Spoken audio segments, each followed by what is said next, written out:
to you, ya Mama Joe and Mama Kwaba at the mobile TV XYZ. So, na yawoda na July busuming need I to sweep sa and in a day.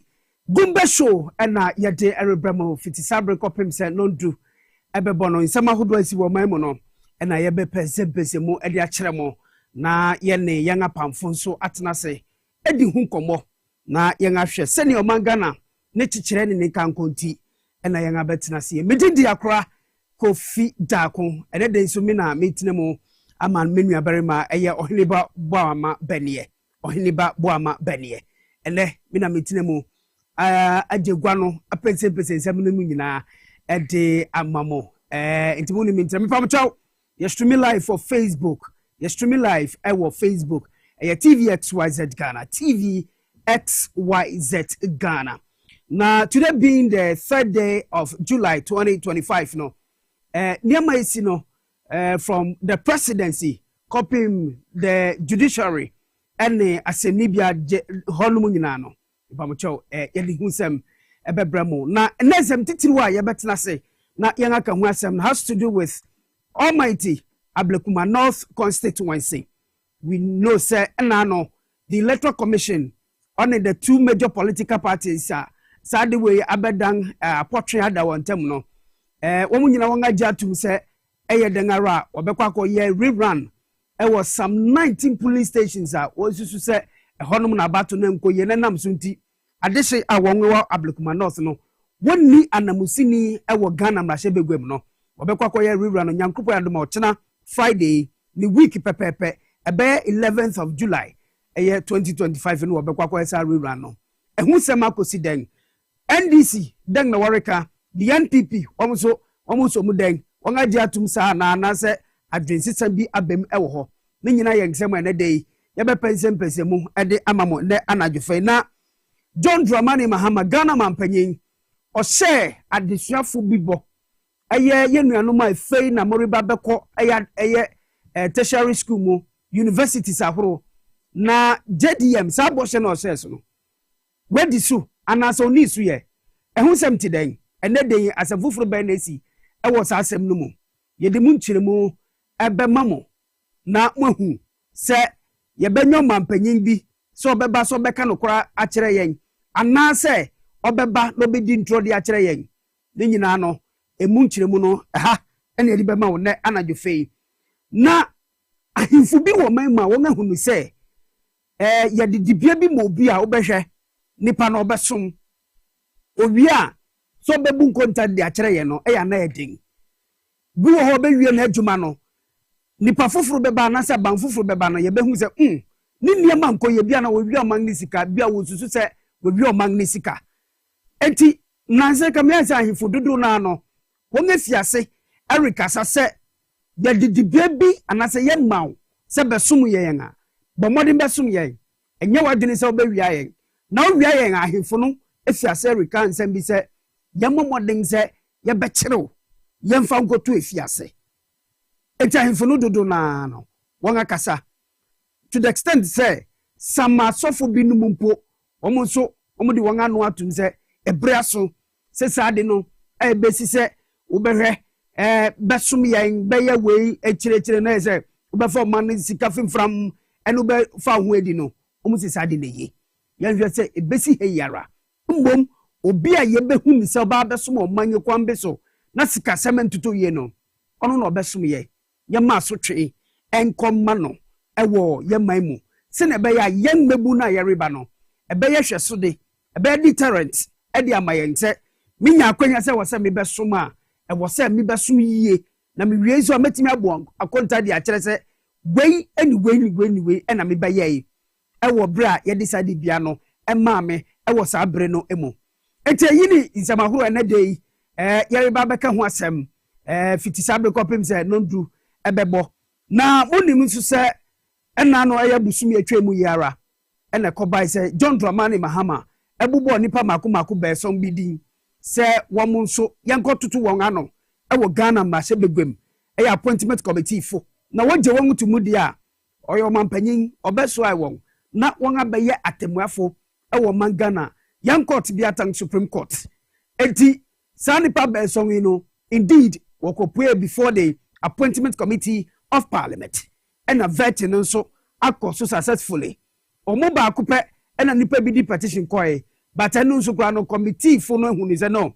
That petition no a nina subianti wo tu nina chere o tu nina gui. Enti nipa ba so insuno a man in a mamra quanti sono yanga swai wom ina. Fiti and net de ya prempra minimurika say no. One abe justices the Supreme Court of the Republic of Ghana. Eti enusu ya nsem ene ye de bebramo ye be hwe sanipe one by one on pofa one nsem se hifan won ye adwumafi abedru pempeso yi ne nyina ye nsem a ye de ebemamo ne anadwofein na onimu su se maya ye womi John Dramani Mahama and then the NDC government ade ba kwa wode esi won ani su se the issue of corruption ketashise Proy any dream di kankan and niema ebon na bangi su you know JDMC on so enti wakopa ba sunku bia obeye nipeku wodi won ani behuanhu won ani su bedi akiri se sa ketahye ne pro ni dream di no enya de se wo be so e wona bangi mu enti na the chief of staff eya Julius Debra aya amane ni amamre masa nipeku yi no wasoi won in na me show the caliber of people la ene ya appoint won say won and wo be yesa anti corruption aya group ya bedru na chem so hwe ni sanipa ban ya John Dramani Mahama indeed mean business to fight corruption and he will not condone any corrupt activity in his administration or any individual obey wadwene say wo de ori ba be so mu no kitaje ni pro ni dwumidi and bia odereba and me can just say the likes of Manasseh Zuri no mu ade won no I am telling you and won anyway edi wati ye pa etibomoding no ni mintina fiti break up him say non do ebebo and then so manya me guests e wa hanom a me ni betwetwe nkobo e won hihye a worry to as far as Ablekuma North election no some 19 police station we run no concern opanyi beba na me ni no atwetwe nkobo edi afa me pamucho making come adwenkyere views comment any suggestions bi amode bebrem no me pamucho making kan ewo Facebook TVXYZ Ghana TVXYZ Ghana me dey once again edi Accra Kofi Dako ene me na dwumade me ready ho chia me na matene mu ama move regular host ohiniba buama banie ma me twa me ho tia na me mra sesia na dwumade no yemfa enhyehyɛ so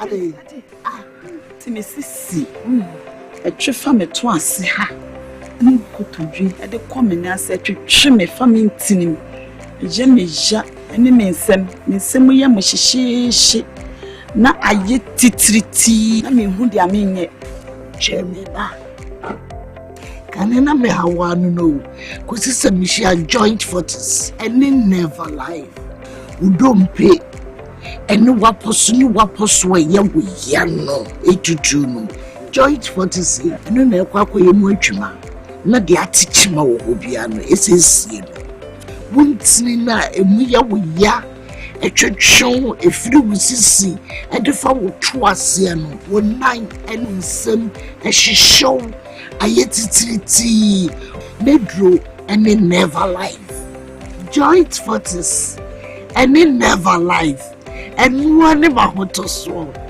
FDA ade ededie nkratoa yi ato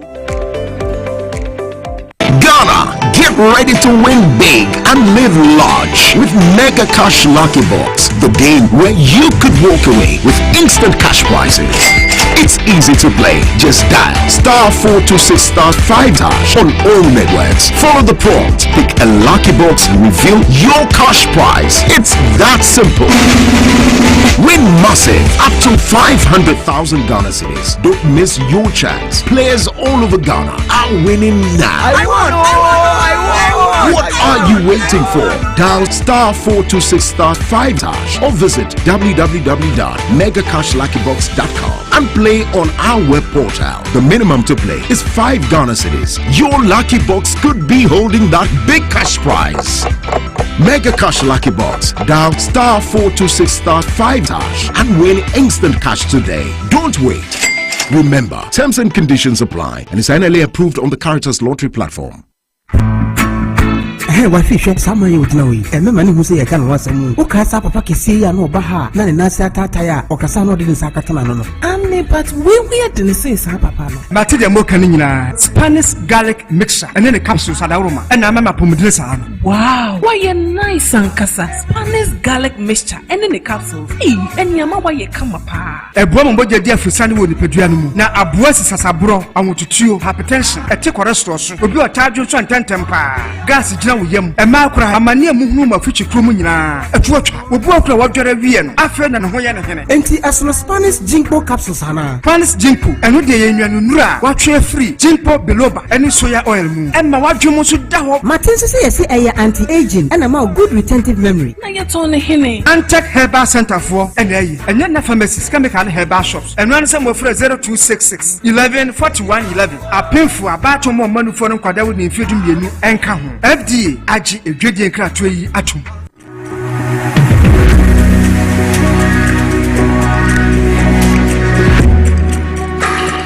Best Wine is your one-stop wholesale and retail outlet for all your original favorite brands of wine, liquor, champagne at unbeatable prices.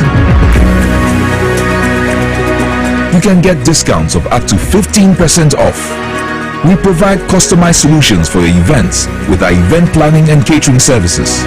Buy your well-stocked hampers from us at great prices.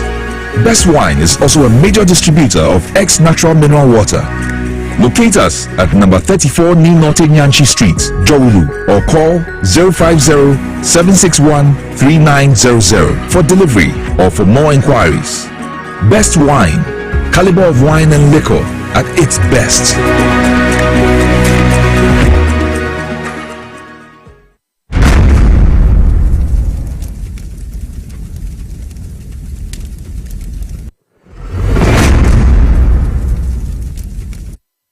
Enti misami mama kwaba de boba TV XYZ so ene yawoda July bosoming ni right so ebiesa the Gumbe show me dingi akra ko fi dakon ene me na me tinamo ama oheneba boama bene na se da medika kan no His Excellency John Dramani Mahama na adwene se na mamu imu no ade ye fa ne se kitahye pro ni dream di kankan anase ne yeta kan so hu no omma ho kwan sempo na appointees no obi ede ne ho ebekwa akofori for mi se wa ye dia wankasa wo jejireje nti wa ye na adwene se obehwe se mu a wa appoint mu nyina no ode nipa bi nso ebedi mu achi na nipa di no wongani ahwe osa obi kan na se mo se who watches the watchman enti no wa pa ba sum ko bi se won en wo mehwe wo beye ekuwa kitahye pro ni dwum di no ye behwe se entimi enkoso se bekoso krampo a ebe minimal nipa ba ko ba nu bi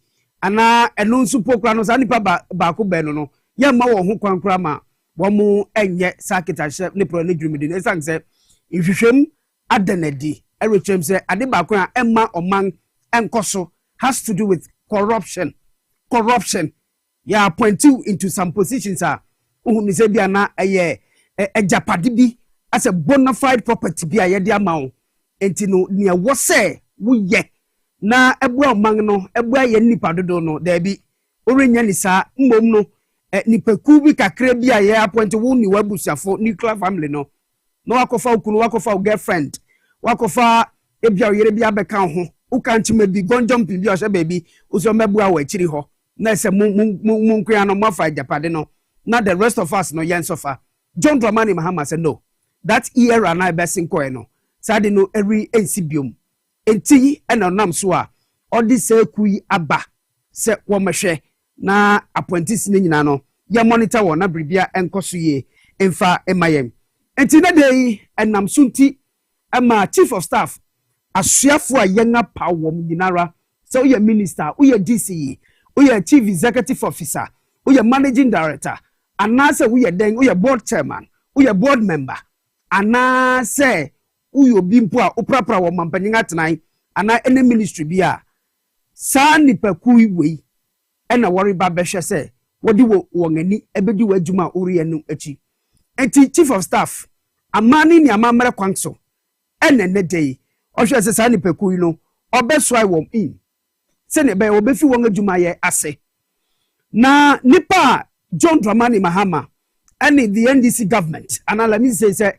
government of Ghana won aye no has to war enkrofo mu wom no ensamtwerefo ewom egwadifo ewom a lawyer fo enefi won a wotwere so ewom teachers eka ho bi won a wom wonimdi eba ne se ye nwini ye funu ho na mom ye bedwene o manga na kanko ho enti enokopa won bai sa nipa ankwankwa nyina ni no enokofa won edwaba they are individual professionals and ya appointed wom se ne se adi entumi emra so na wom hwe se oman no ebetumi akọ nanim wodoso ye pa wodoso hwe nipa yi a wom ya hwe video yi ayeyi wo TV so a the likes of Aya Manasseh Awuni Azore yenyina yenim se Mahama wa no nhwehwemu ahoro a abranti oye nsamtwereni oye hwehwem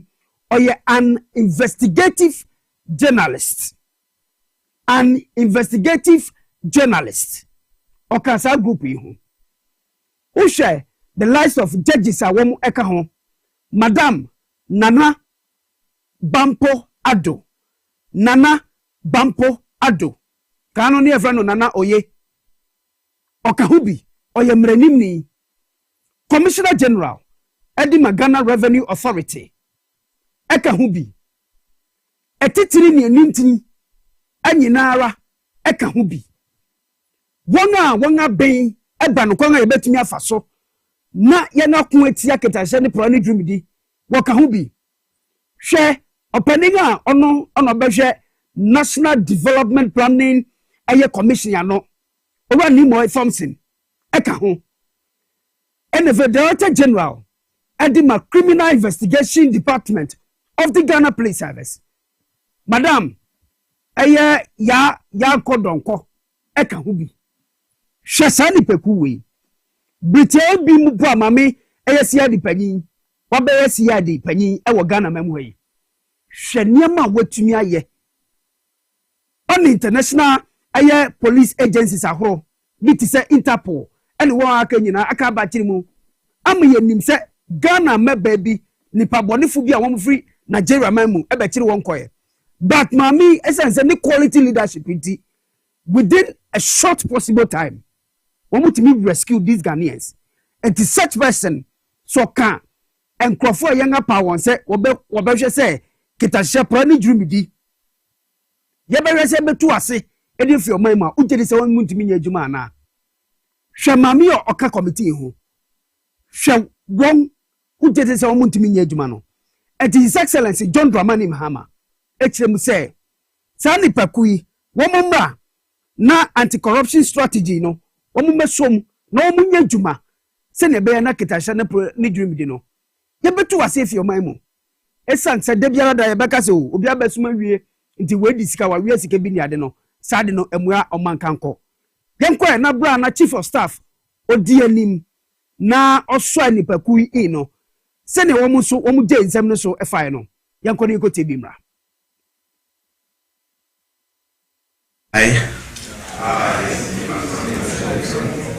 having been appointed as a member of the National Anti-Corruption Working Group under the office of the President of the Republic of Ghana, do solemnly swear that I will faithfully and diligently serve in this role. I pledge to uphold the principles of integrity, transparency, accountability, and ethical conduct in all my deliberations and actions. I will support and contribute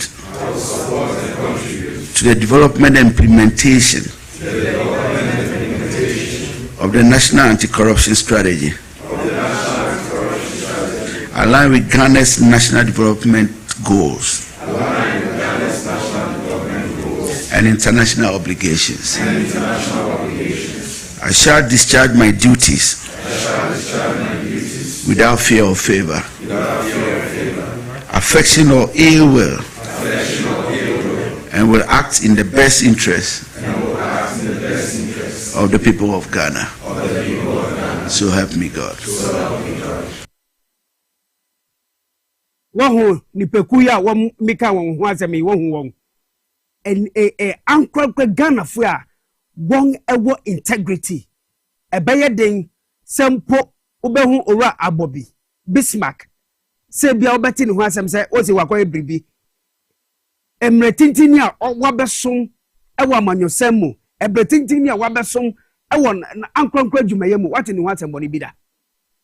These are individual Ghanaians and one more integrity. And John Dramani Mahama and the government, you know, aye wanga juni say no. Debia da ebeka and a corruption no eye. It these people and a wadi wangani ebeji mu a ya appointi mu se be minister, be CEO bi no wadi wangani ebeji mu achi. Yenga so wo in. And as a mu asem da wo mu ani say se bia adwuma ori no fi se bia anopa wo be sorry wo se wo.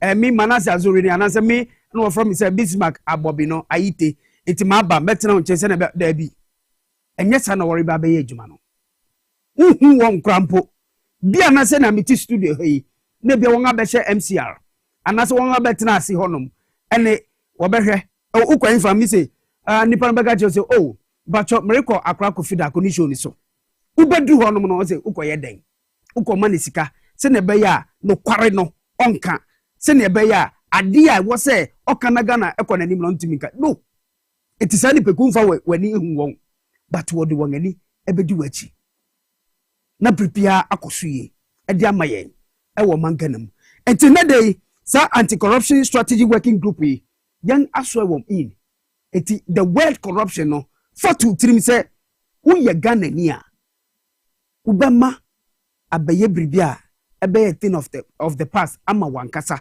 enkobase be wadin say yan ama position so bebia no essence mara no bechew Manase azore one thing I know about him say Manase on sad way ono enfan hu say oka committee hu on say bibi nko your beba bontinga beka on say yan appoint you to a position be now nya wadwuma yi oba say obebra no and all of them are one more committee ni so na so more sa group yi mu no bibi eni wo de bema wan obeje essentially they are there to work in the interest of all Ghanaians and not individuals.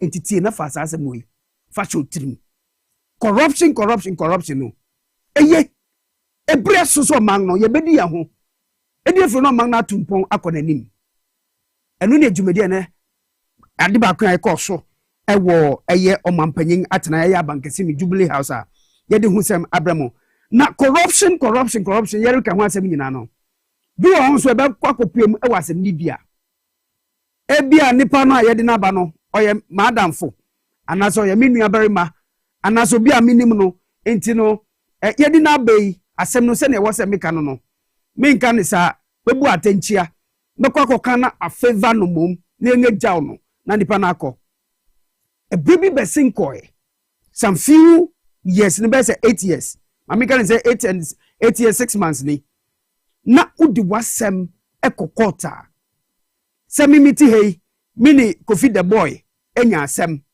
etiesa say Kofi the boy oya minua mini nu na wa manyoku anaso oya madam funti odi asem na abreme no enti mebu atenchia na Kofi the boy afa no ho adi enti a baby besoy assemble Supreme Court anase any court a wo Ghana memu ano yenti memufu no ye betimi predict so na se mu we dey say ni bia be kwakosi ye ni se nkosi aga ni se be fa nifa o ye ni se be nkum ya ne be fa na wenum di si anim wo o man Ghana yen asem ni bia Supreme Court anka se kobase executive ayo mampanyin atenai anase legislature mrase begwa enema ntuto ye wo honum a bia ba ko aka ayedi yen ani beto se honum de ye kwa ye benya atentene ne eye atemu adwuma the judiciary but ekobai say for the last 8 years no na nyesa anete ene asembe kokoto no ye ni babia ebekwakosi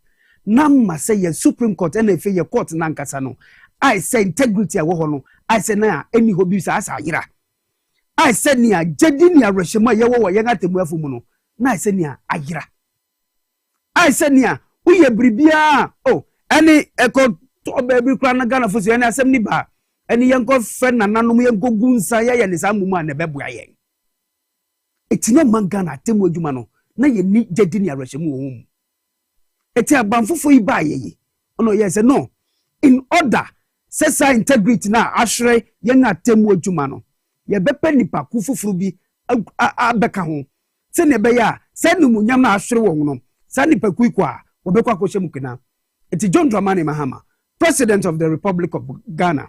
Ebo nipa makumako be song bidin. Se enko tutu wangano, ye je wo mutuma na wo muso wo meden. Omu nkoka ye Supreme Court atemwafo no eho. Ena nipa yi akopem ewo eya appointment committee enim. Ya tutu wangano nyina ewie. Ena John Dramani Mahama, the Commander-in-Chief of the Ghana Armed Forces, eswa nipa yi ama wonso wonga dinzi akantam se wobesom ewo mangana yen court biatan Supreme Court ho. Ena dwumade no eno so baso ewo mampanyin atena na wiabre ya no ngabiesa ena no so baso. Nipa yi eye Justice Sir Dennis Dominic J. Justice eye Simon Subariba eka ho bi. Justice Senior Jamefe. Justice Kwakutewia Akabuafo eka ho. Justice Philip Bright Mensa NFA Justice Janapare Battles Kujo and Justice Hafisata Amaleboba eka ho. And day John Dramani Mahama Ghana Mampanyin eso I wom in say womu maye justices awo yan Supreme Court and also say ne ko anybody. The robe of honor and the weight of a nation's expectations. This robe is not simply a mark of office, it is a public trust. It is a symbol of service, humility, and accountability. Wear it with wisdom. Interpret the law not just as it is, but as it ought to be, alive to context and sensitive to the lived realities of the Ghanaian people. Speak through your judgments, not your opinions. Show leadership through principle, not preference. Let your legacy be measured in volumes of law reports, the lives you touched, the precedents you set, and the public trust that you preserved. I await the report of the N.K Obrempong Constitutional Review Committee in August this year, and I'm hopeful that their report will contain recommendations that will make our judiciary more effective and just. Ladies and gentlemen, history teaches us that where the judiciary is strong, society is stable. Where the judiciary is impartial, citizens feel secure.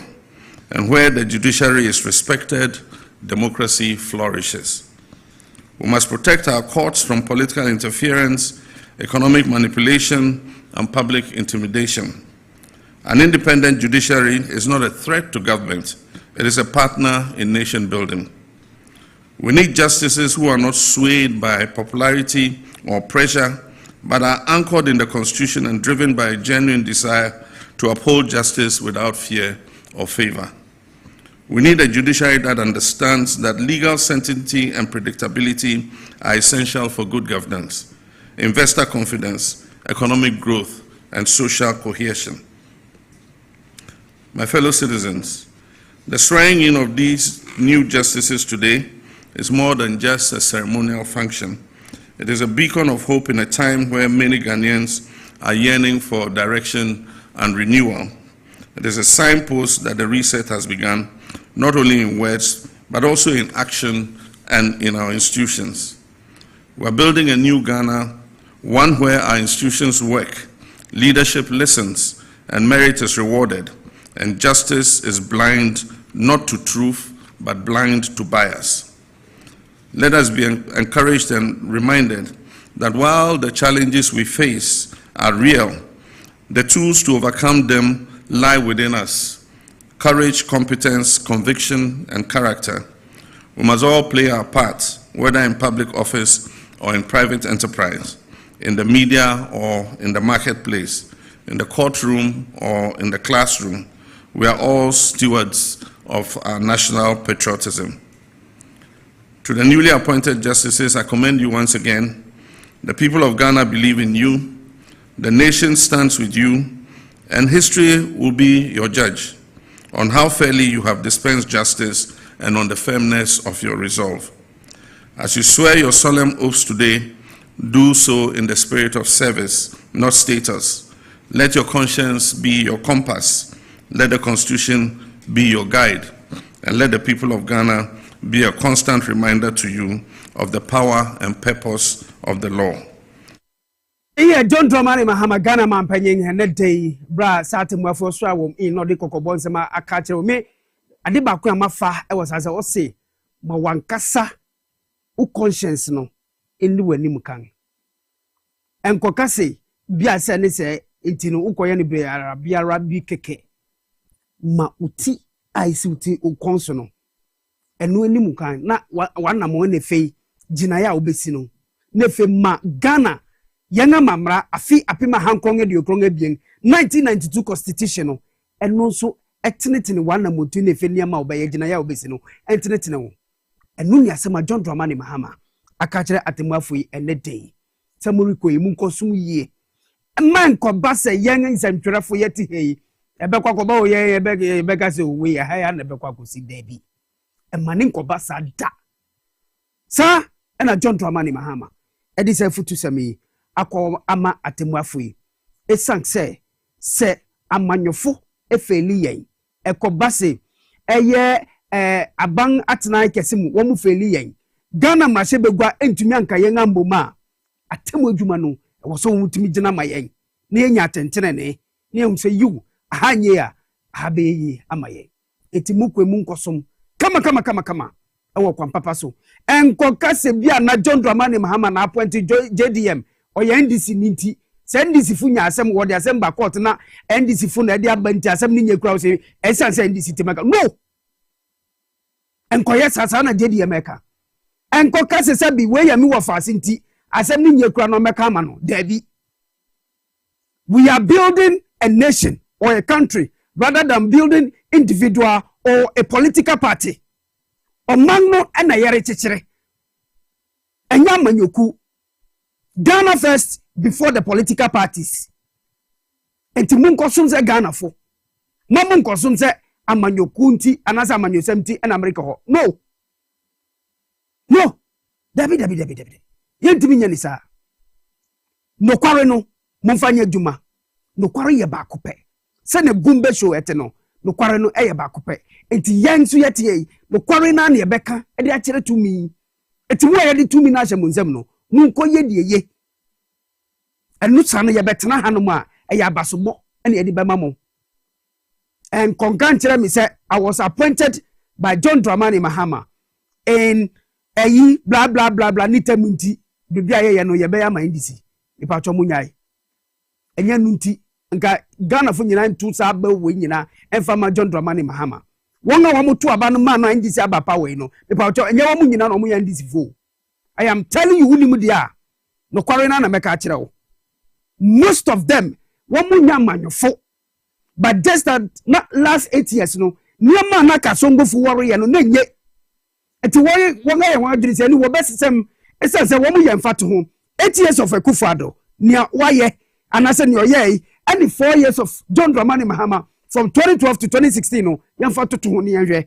And no mu se no papa we sa papa we oyesi ni ana owo honom no enti entamfa ne mra na wodi na ba enti ono so na dwuni se ansa no beko no obegyawo edimpa a good legacy aye de bekai no enti wo wa appoint se koye adwuma no kosom no enkoye wo niama se dia you are appointed by an NDC person to oriko ba favor NDC enya no let's build Ghana first before we think about any other thing, any individual or a group of people, and that is the political parties. Sa pepepe and John Dramani Mahama wakane no na se atentini ni be yeduma e wo ye maimu bebi abesin ko nipa ye bone yedumi nka asofo no mu na ye dinga ma won se obetumi bue won ano aka se oh ade we nye enti no mum nya ne se yemfa nipa we enko gina aye atemu anim ni entutu na no so difo a yemfa so twema no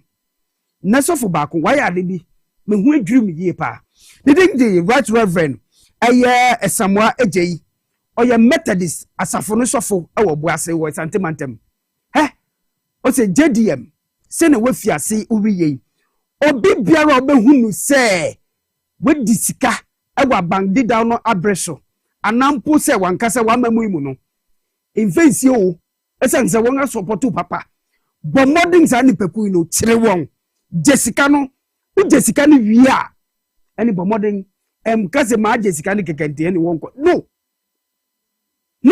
se ne na dey ato evangelist Patricia Sieduwa Mamia Grade no u Jessica ni wi a sa nipa no ma onko de fiase nanya hwaso de mfa ma afoforo na nkobate de biada ye bewia sika keke osofu ka asem ni se you eyi ana papa yi no ya nyame nipa enya won na se bi wo be keta so mu aso wo de amanyo se ebe frefre nema bi munti sofu ya kasa manije ye pa ntimi se ne me no beche ye nkotie sofu bibiri sasa wudi o ma obo ma no kro no de a san me kan ya no o ma na ya pade na tofia Africa kana pasa malia Africa kakra na boye nyina na de duru so anu amina to ye bo ma mmiri wo manager pade ato mu yem no e ba say ye tie mu yem ye ya de ane de kon bia o so nya ye tofe ye ko so pasa na obi anya akra tafre no e se yem a ye ntu ye nyi ya de ati wo mo ya che wo mo no bigi say yan fo mo famra kwa mu ye so wo demu me de ya na pokra senka ya nyi ye sika no ya je sika no kwa de ntum na ho twekra ye sika na wo mo wi ya no ehia pa no babo aye uyo sofo no kasa asem ya akra meti ha no na meni eji wahu enyo sofo obeka chem se me de mumfa offering mumfa collection nyina mre me papa yi se umma ne position a obesu ngoman no nipa bi se udu won tisisi nyame a obehwe se no kwareka ebeye adwuma nipa bi se uka che won se o sabi gina ha ehwa no begina esan se ohunu se e wo so man no ene yehwe kan eni kwanza ye de yan ani behwe baabi sofo uno enyame nipa wate Christ asumdwe nkan mo wabo homoden hwe na ohini ba ko nso owo gomwa asen na na se oman a ye womi bibia besin ko no wontumi nkasa ene JDM ni NDC fu ni aban na ka kire womsi ene bibia nkosu ye wo potem bia no buewa no naka se ne be ya oman no be ko nanim eye simple ntono so on tena se nya hwan enti asem asofo ya kan no one ne ya adwene ntono so de bi to so sei ye wo biara ye nyanu bi wo gamia ha nkate no odua so won ko IMF ngaji loan na ye wo biara so ya bobo sama de mo hinonje bank na lembo ya atu bi ye gaji bo se na wo fa me anti wo ye percentage ansana Ghana for Osaka no what the busi out to ye bubro dole ya oyo bosumi o chase ya me ye hwo yi say do busi chase no yi what the ye to one ye kwara ebe e wuja wo 3 u baba ko in say no be catch ya model mu ye Christopher wo ye Christopher reset na wo kan ye de born again nku wala so wa brabo ni chance ye ni ye se ni ye kan galam se ya ri ye e wudi ari di nbe sa fo piare ni na mo bi apete sharu ni mi seriye na ye reset while your own environment to se uyo bia uye learned and now uye educated na wadwene be ya se ebia otinkran uwo kumase uwo koforivia ana uwo takrade regional capitals na ho na ote enti wode na yare koso bo ye krom kitenkete aka no mu no ebia na wonimu a ene mamenka cho se sa wadwene ohene nana obrefo aho ankobia otoso ebien oye gomwa asen ankobia hene ena wakaza o say the resetting agenda no wankasa let it begin with you sisa wadwene aden sachira I say Bob Marley eto ni nyombe o say emancipate yourself from the mental slavery. So yes say niyama ya niyama ya o de da bi esa ngamanyo samti mi di se ne te na nete enko ye kwa na mi say ade na ye ade no so aye ya uzi enye o se wankasa nyasa reset no start free wankasa ho nana nyame hira wate eye di adanse see you reset no enya nkran enya kumase enya takrade but uko the villages and the hinterlands now they are listening, they are monitoring, they are watching they are rekoso biara ite ye wadene se oti hanu mo ne kokoso wa krase wonu ene ubua nana nyame hira wate waka no kware yento so na yenko yenanim na electoral commission only all stakeholders yaka stakeholders amanyofu yara aye politicians and political parties and the civil society organizations and the election watchers journalists broadcasters only wamu nyina akonhiem ana won akogye bibi atum ana wode amane bobaye ana no yara ana wode ba na wosi ani nyankropon yadoma ochena aye Friday ochena baye aye on the 4th of July 2025 enti ochena ni na otwe pepepe no ebeye on the 11th kita unsabu sumini da beto so do baako enti wo se yenko ifa Ablekuma North abato mpesha so esanse as we speak now from January 7th 2025 other MPs are one across the country one ekosua ye ewo eye omanga na yemma se begwem no na ye nuanom a won ewa Ablekuma North ho no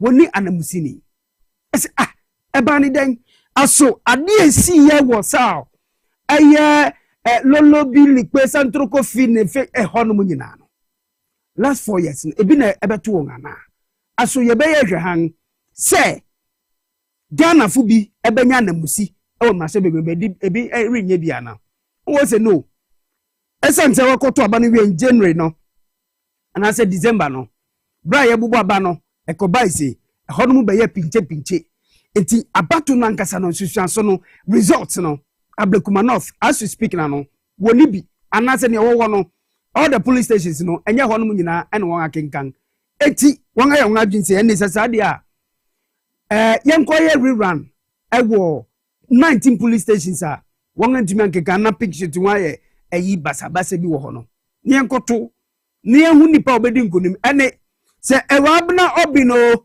se madam afiye o ene at the end of the day no yenganya MP o Ablekuma North and the electoral commission nankasa after the stakeholders engagement no they came out with a statement and then subsequently journalists and broadcasters interviewed them and they said yes this is what we have agreed on until on the 11th no ebebaso de nyina na ye watwen mu se nyankopon yadoma eye ochina ni wiki no ye nyina ye bekwa akoto aba me enye ho na meto aba mmo mekọ akọbọ amane as usual me obi a mebo amane etwere nso enti mekọ ene rafu pompo mekọ eye dengara nso oba assign me mekọ producer papa enti wojetu mu wie no eden nesia yen nkoti a the opposition New Patriotic Party NPP fu yen nkoti a wo mse mo de omo nyentum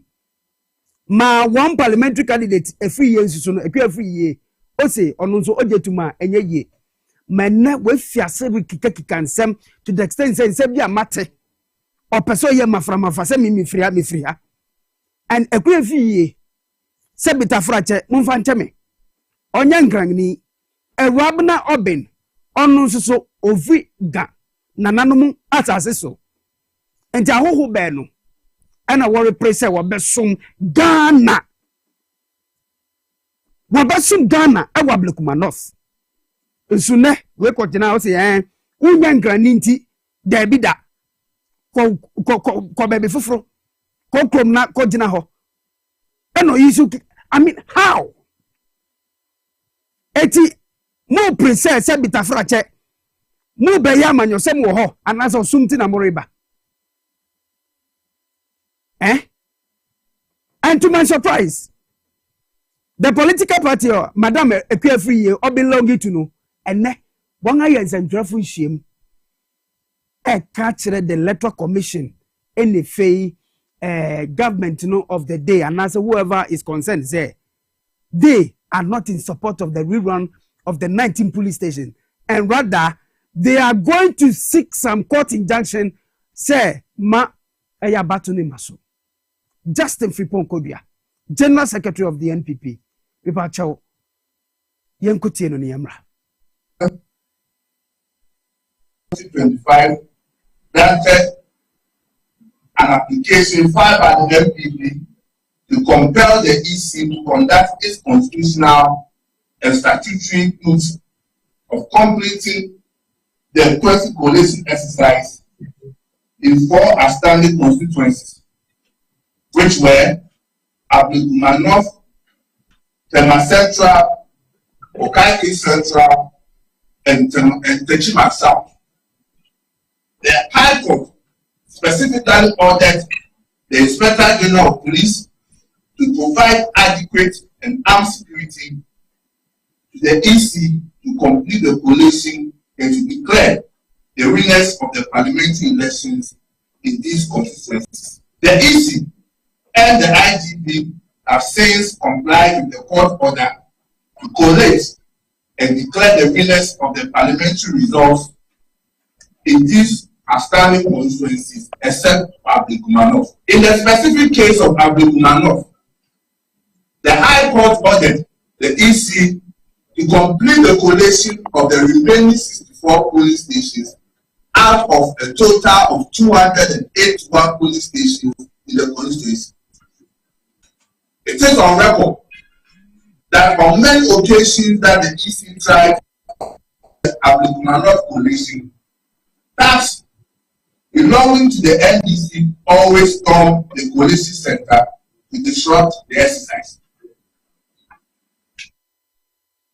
The way Justin Frimpong Kodua. Wow, Justin Frimpong Kodua. Or your General Secretary for New Patriotic Party, NPP Amanyukuno. JFK, Miba, Meka Sembiachero, Titi, when ye bia. Obina can as a say a Ghana football, and Yakot house 1 Kotoko 1, Nemo Eya Dishia, any adventure to measure imagine actual. Now only Zoka Sasamu will be no. And then JFK. Ose Jin na dokwe mensa owe futu bi mano mpacho yentie mra na mika na madwene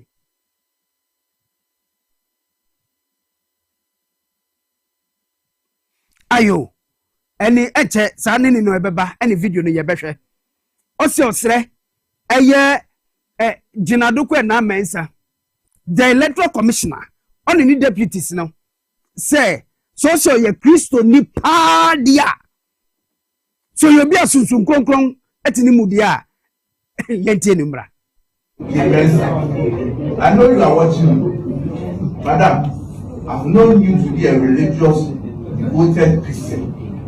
Please stand by your religious integrity. Stand by your religious integrity. If you don't know anything, remember the predicament of the former IGP Dampare. Yes. In spite of everything, NDC sacked him. Yes. Today, as I speak to you, the whole head of the judiciary is being victimized by the NDC. But at the end of the day, if you believe in your conscience, your conviction, and your principle, no matter the intimidation, posterity will always remember you and judge you right.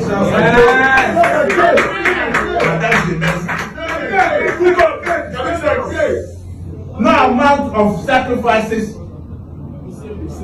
no amount of concession will prevent the NDC from orchestrating their hidden agenda against you. JFK Maminka asentiti mfachiro. Ene ukachire Jin Mensa se onka integrity anasidai. Onka nyame so a Christo ni. Hey, eti mumu the word integrity no munim. Hey, the New Patriotic Party NPP for munim the word integrity. Eti uka is a posterity ebe judging the right e wadache. Hey, eti adishe na omo bwem honno mu no omo de na chese womu nim se na se munim se humbenya se wo so mo nya MP. Jina dokwa na mensa den ne baya 20 after 2020 elections no. onko jina deke mu keke ewo court na owura chachuchi kata ntutu na anu keke eden na mu ye JFK eden na mu ye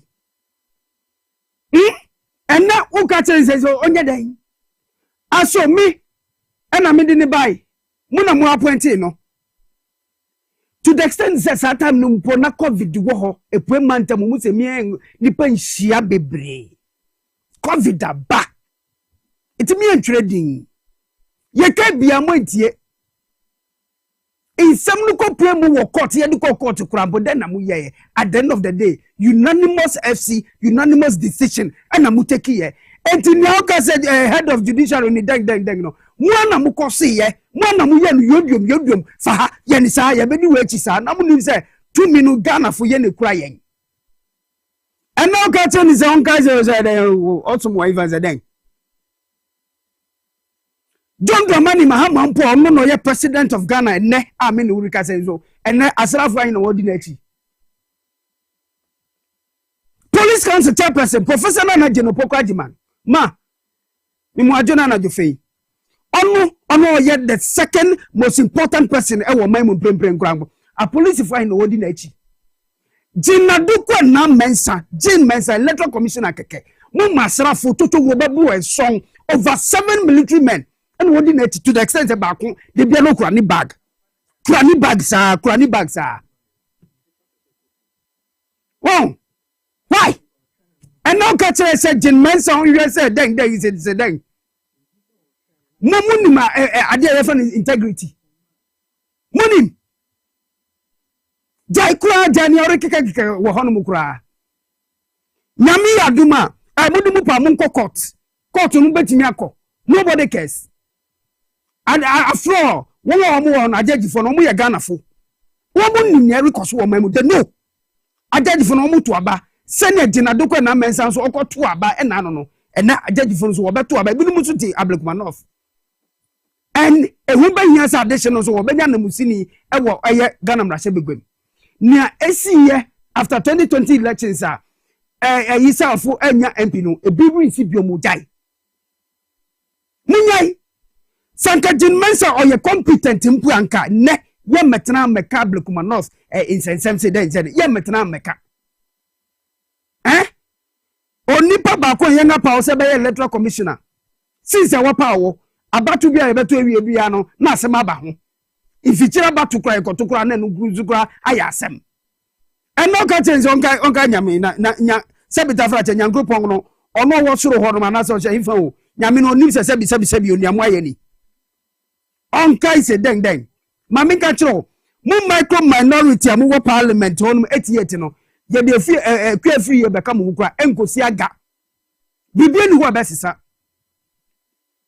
no kware na ani ba mami ka chiro se wo se additional wo munya anamusini awo Ghana mrahye begwem ena nyame adom so aba no ebeba so ye beto pepepe awo Ablekmanov I mean how on kaida na Justin JFK unim nyame wo unim nyame JFK unim nyame ana eya se man na meribisa unim nyame a anka binum de umakom de wo na busumi esi echi yankoto aba na binum wo munya nnuane ndi a use daabi ni enya den ye ma wo munya saa na nka se NDC 1 MPP 1 wonu mu ba na mpo mu ga se hampo de se yakra ni pacho jai every sibium eye nyatum na woriye no hypocrisy nyatum jai uwo bibi ya person pipa sebi 1.7 million gab no so gab no say ni gwasi we ya dey my MPP for as a general secretary as a chief scribe of the ruling party then no mo ntimi angina mo na so wini na person pipa we ni gwasi a enye we jai kopa bibi fufuru na ye na we di nya de bebua I'm telling you for a fact jai kwa nye we na bebua Unga to Obama as a general secretary of a ruling party NPP then. Now what say? Why you Ghana fubu fumu? Why you nyama to come say Gab ni award 1.7 million 38.2 megahertz by mere radio. Who the two washe and one obete. We be any ono. Ghana fubu fumu. Enye ni awuri ye. Ena be Ghana fubu mfe awuri ye bibi. general secretaryship no krabo ehihi and nipa so no be pre no so the same decrement Kamyo Kotia Onusu say he doesn't want Muhammad to succeed. You don't want Muhammad to succeed, but you want to be a general secretary. Whoa! JFK, now need integrity bia. No koso ba fema. Ya betu aba ewa Blekumanov abaton pesaso. Ma ya benya a representative for the people. One nema bekosu ye ediama won. Now we can di yem fanne unfortunate. Omega this media crack of it where the Gumbe show. Mami twa me hu tiawa na min koton ade Spanish garlic misha and in the capsules no min kope bi na mi mo na mi nya hoden bi o metna se na mi ni Madi Jibril deputy election director in IT di mind this amanyukono entwetwe nkomo tweme baba sisia Enenso ye share bio me the Anti-Herbal Center nupa hu da wubo ene bro ye dam asemu amono maduro no na musan di hu adanse e ma foforo nso ko tobie tichi me ma me ba pani a ukọ maku na ukodi hu adanse ne ye se efre Anti-Herbal Center fo ndo no e maku fo aduro sansa ma me mpanimfo na aka ne o me wi mi kotodwe wi mi sisini ni nyina agyan te se no ano mo no tipa cho uso age no wo maku a Shase nunum bi na makofo na tede papa edura me ma me no me akokodi hu adanse no enuni eye Anti-Herbal Center for your Spanish garlic capsules and Spanish garlic mixture edura we mienu ena se na ma me no mo a okodi adanse sanse se de no odi asadi ahrise no mo nte ase enuni eye Spanish garlic mixture ewe ye eduro nsu ena we ye topa ye edi no se nanso enema ewo mu no enso nso ne yedam utumi to we nko anom Usumito we so enko anom e capsules no nko anom utimito enso no so nko anom ni nyina bia de ne ho na kamienu no bomu ene na atadwe na tese watede na ye adwuma no wadre de enti ama meto ye nie osena onya siatica na eka no ho a owaso dem a ya bontwene no de ne yakunu siatica nerve no hompo ni musa na wontimi nya no ho hwe ena odofo bi e kire no emakoto Spanish garlic capsules ene mixture ya wonom ye afi de ya no kokora wonte hwe bio afi na se wa na ne ho yira no okokonye aduro ya wonom ye ndi nyina agya nti na makofo atu aguso wo monom omokonso anu omo ama memakuo ni bi mema no soso no mo ana tese efie honom de eni gye nko esanse edu anadwo wo mo power sa wote ase Spanish garlic capsules ene Spanish garlic mixture dro no eye ehoro ntini mu eyi mogya kwan mu ema ntina ho odin timi gya ne na so na asiesie onipedua na ama hoden agina mu se na ne sa de bone dia ene ese de wafu aye kese ama cellulite aba wonsa ho ne oto ho nti ama wontimi share stretch na sa body con no na ebeyi efri honom no medru ebeye wo system ne mu yie enku ni seminar no enye ne nyina ne beboa wo de beboa ne se wo ba redie no mu adwuma ama hoden abam enu ni mekire se utimi nom Spanish garlic capsules ye nko a ebeyi wo mu ade papa bi a wate se garlic ye bieye sanso obi a wadi free finch adu mienu ko bia no onom a eboa ne se de be regulate ni mogya kwa no ama emogya na ho den agya ne na so yie na obi susu obenom Anti-Herbal Center ye Spanish garlic mixture no ono susu saa onya garlic mu ahoden onya nkatwade mu ahoden ene ahoden papa bia ewo saa niema mienu ayakabom ene niema foforo bia ewom eboa ma mogya ne die frisa ne yie na aye onipadua no susu yie afei ya wo Spanish jingle capsules enso so wo ha Spanish jingle capsules no eno no na eboa wakoma ahoden obi wo ho no mo a na koma no tu mogya na entimi nkonti no Ubako hospital yesi chambers ni bia yemre ebi nye adwuma akoma na ho no ene sensem bebre enhonhono ye nyina ati jingu ahoden na wo mo hwete ntem enhonhono ye a ewo waposo ama usisi ye wo ya ama wo nkotodwe ye wo ya ama wo batimu ye wo ya ama wo siremu ye wo ya no wono Spanish jingle capsules na eyi free honom krase de be ya wa hoden betimi agya ne na so yie oba ebi anade asi awo ekwan akra no YouTube si baby na ahunu wunim ehunhun etimi ba ya adwene mu ebeba ye yefunu mu ye nsono mu etimi ba ya wodie mu etimi ba ye prostate ho etimi ba ye nipadua kwa ne baby bebra ye nhunu ye mfe ye ne nhunu na utire ye yie na aduaba bisai mu ahodi kwa nipadua mu na ahwete na mawo ente sa de ade sese kan kokan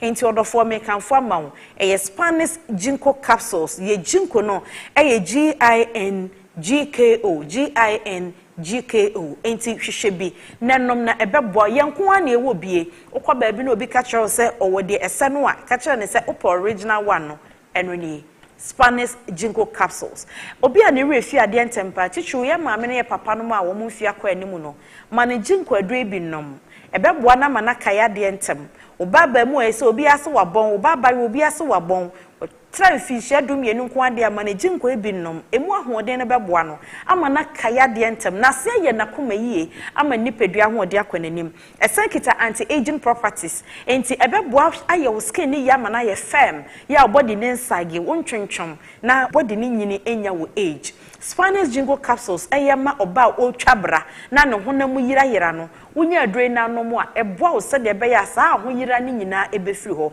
ye friend ne ginkgo capsules Mr. Obo modern se obeko internet so no hwe ginkgo na hoden na mame ebema ma asem no kra ye tietia ama wate masientem Spanish ginkgo capsules ene ye nu ahodo ni nyina ebi wo drug stores pharmacy shops ene herbal centers nyina wo kwa obenya bi ato se opese oni ye doctor kasa the number na go screen no so no 0266 11 41 11 0266 11 41 11 ena sa wo abrochire na pese e posti bi brewa betimi aba WhatsApp na wa send a message audio ana obetwero na ode afa 0244 642 890 0244 642 890 ye de no bi bebrew e wo abrochire ama won so ho ato abrochire hompo afro shops na bebre ho a wo kwa obenye bi ato e bia obenya obenom no ebeboa mo ani pedua hoden akwanimo ye nuo no se de me de a kire mako ni nyina de ne ho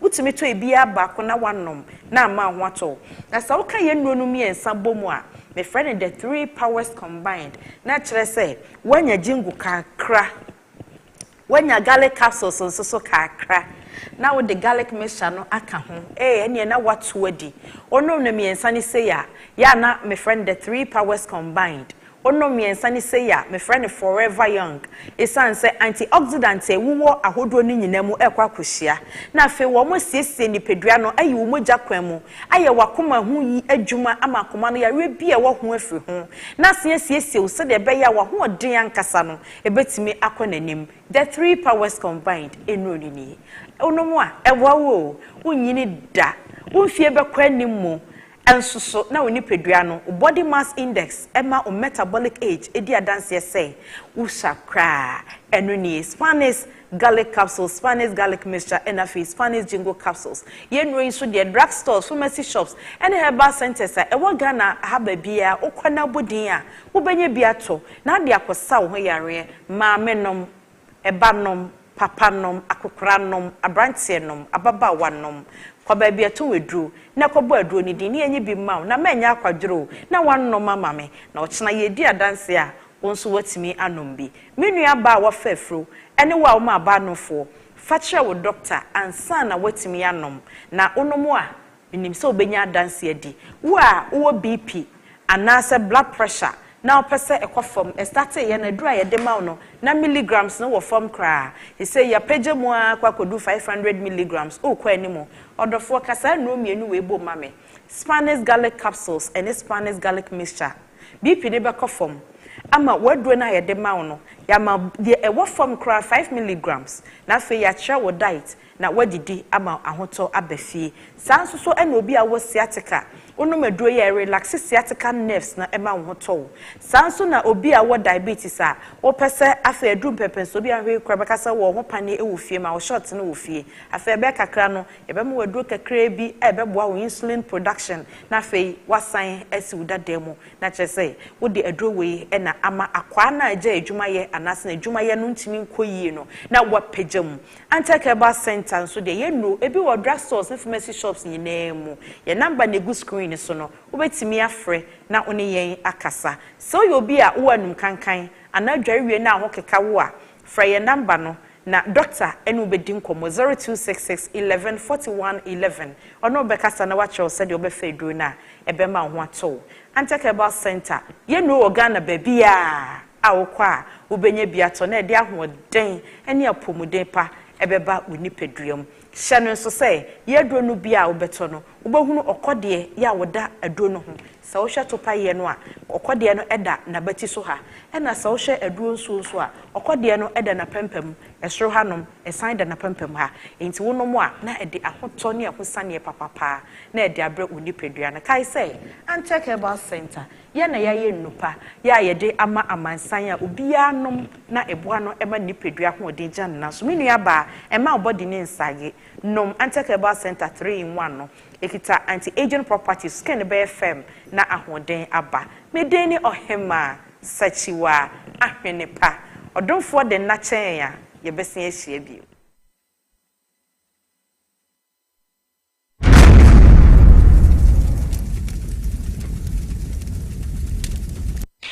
Hi. Now let me tell you about Safari Valley Eco Resort, the first of its kind in West Africa. Upon your arrival, you are introduced to your butler, who plans your itinerary. We were surrounded by wildlife from the moment we entered the eco park. So many activities, all in the same premises. Visit the gym or the stables, they have it all. At my break, I'm able to practice my putting. We also went fishing on a man-made canal. Our tour guides taught us so much about the wildlife and how to interact with them. They used only electric vehicles here. This creates a serene environment. I'm told it's over 1,000 acres. My cabin here sits on 2 acres with a large terrace space overlooking my private swimming pool. Now this is royalty. They have their own farms, thousands of fruit trees. I can also have my lunch here at the waterfall. Quite a beautiful place you have here. Visit Safari Valley Eco Resort in Ghana, bringing you closer to nature. Obrebo eye ejumada. Ebwa eyam eduane. Ebwa eyi insa free ni peduani. Na ebwa woni pedua ma etena ho yi. Nanso, woni we say niema a yedi na yenom. Timi ma brebo ye ejumaden sen pote. Mehunda. Me brebo ye ejuma pa. Ebia sese mitumi ye bibi bo me brebo. Ani and Winton what the live here from the Moses Clinic we have our center about herbal food supplement. We see the boy brebo ama e ye ejuma yi. Na ye ejuma. Fatopa ye no yelo anopa ne enumre na eboa ma brebo ye ejuma yi. Sani ebe ya ebetimi anyam aduane a wodi esiesi ni peduane mo eyi mo finsi yi. Eno na me brebo kia pa. Ubenya Live Kid or pharmacy, herbal shops, ni supermarkets are ebeo. Sa wope duduos wetu a. Fresh 0244 06 8447. Live Kid, wawu brebo, wawu nipedia. Edro yi enye ma apemfo, ema ema omomanofo, ne mmofo a wonya mfie dumie. FDA agi dwedie krato yi atum.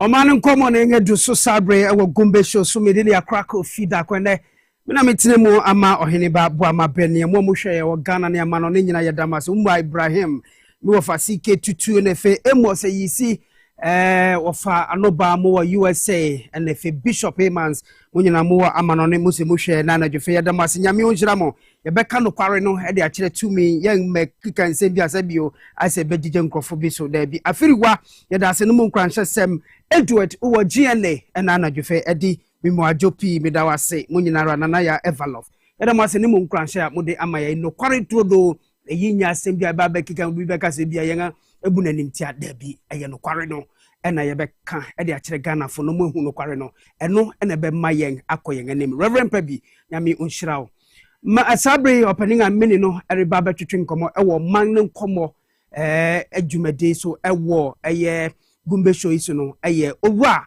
Madi Muhammad Jibril ono oye Deputy Director of Elections and IT Edima NDC amanyuko no opanyeme mu ajo bibia bokode akora na me adema ye yedu nyame ase ma usase wakasa sa hanzo wa bretu kasa ya na egusu nti ye dengara wo bekasa ejuma sa enye kasa no kwa se ndese spending time ewo Abdulkumanov. Okay.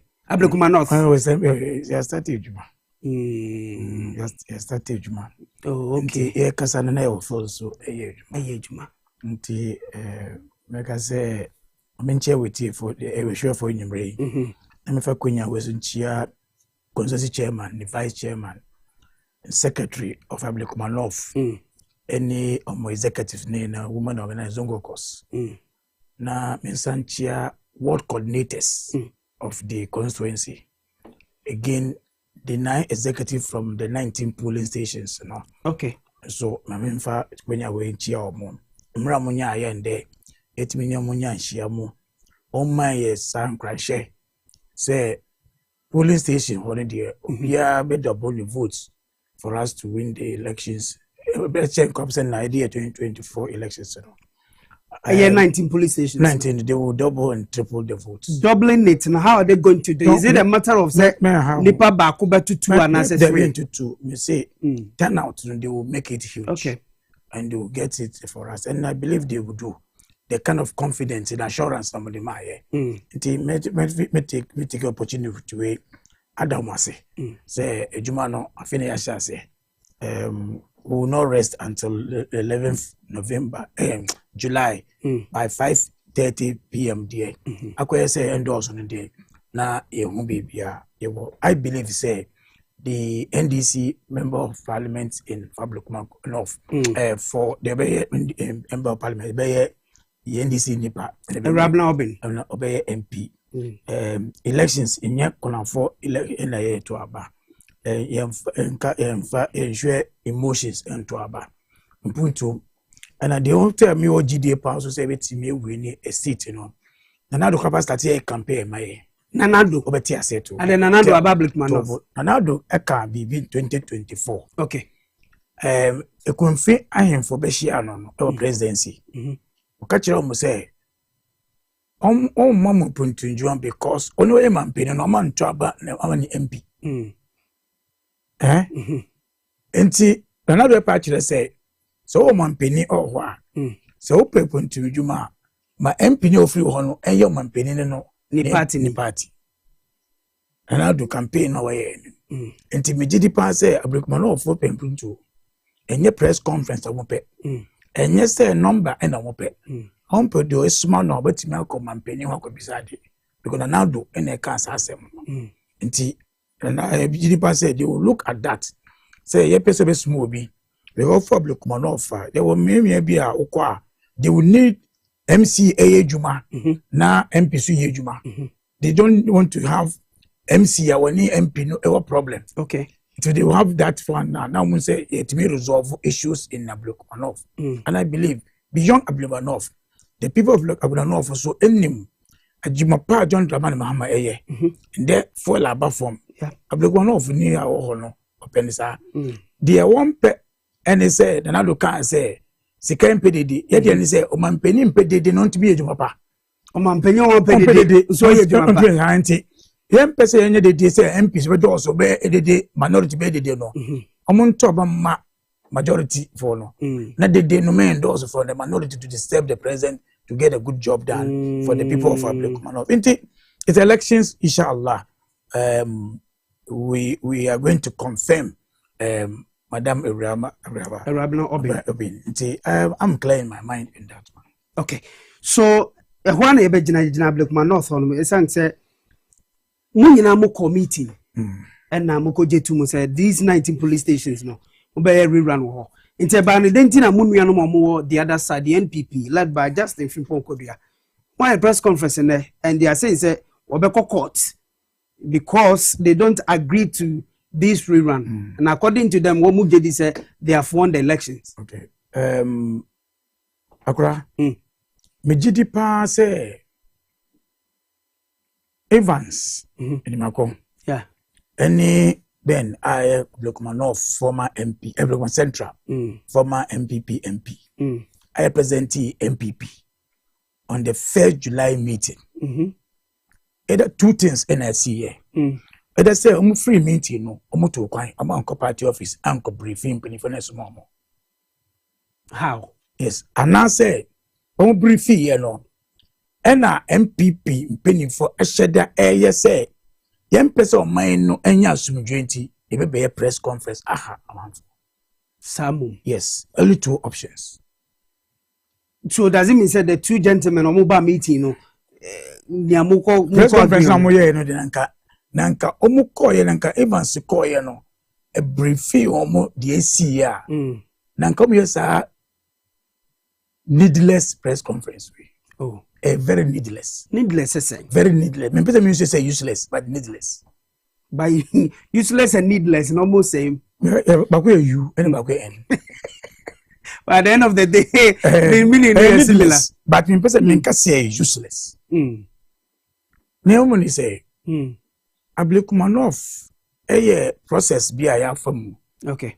After ye to about December 7th, ye quality result.